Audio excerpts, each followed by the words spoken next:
ولسمري ماڼۍ په رسمي ډول اعلان وکړ چې د 400 جنجالي طالب زندانیانو خلاصون لپاره مشورتي لویه جرګه 4 ورځې وروسته د را روانې جمعې په ورځ کابل کې جوړیږي.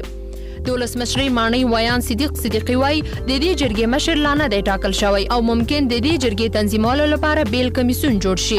دی وایي دمګړی د سولې په چارو کې د دولت وزارت، ولسمري ماڼۍ، د ملي مصالحې عالی شورا، د سولې مذاکراتي ټیم د دې جرګې تخنیکي او تدارکي چارې ترسره کوي. په دې کې به د تیرې مشورتي سولې جرګې ګډونوال به شتون لري، اشتراک وکړي او دا به یو دوام پړاو وي د هغه جرګې چې تیر کال تر سره سو.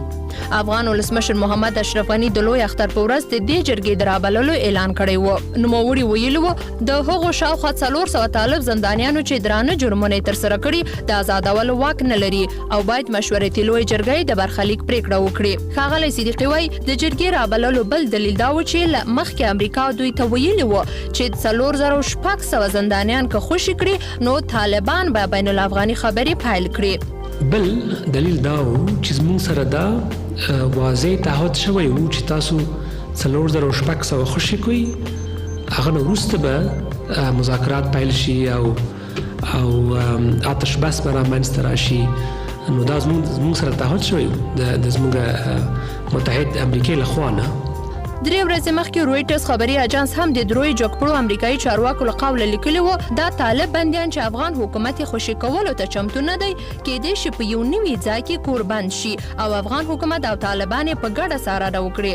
طالبانو له امریکا سره د هوکړې پر بنسټ ژمنه کړې وه که د دوی 15000 زندانیان افغان حکومت خوشي کړي نو دوی حاضر دي چې بین الافغاني خبرې پیل کړي. تر دې دمه افغان حکومت د طالبانو له ورکړل شوي نوملړ څخه 4600 زندانیان خلاص کړي دي چې د 400 نورو پر سر ترنګلتیا راپورته شوه. بل خو افغان حکومت د اختر په ورځ اعلان وکړ چې د ښه نیت په پار 500 نور زندانیان چې طالبانو نومونه نه ورکړي آزادوي چې له دې ډلې څخه تر دې دمه 319 آزاد کړي دي. د مشورتي لوی جرګې په تړاو طالبانو سیمه ییزو رسنیو ته ویلي چې جرګه یا بل هر ډول خنډ د زندانیانو په خلاصون کې به د جنگ د دوام په معنا وي. د دې ترڅنګ د افغانستان د کورنیو چارو وزارت ادعا کړې چې طالبانو د اختر په 3 ورځو کې د اوربند پر مهال بریدونه کړي، ماینونه یې او وګړي وژلي دي چې په ټوله کې 8 د سرغړونې پیښې ترسره کړي، خو طالبانو په دې اړه لا تر اوسه څه نه دي ویلي.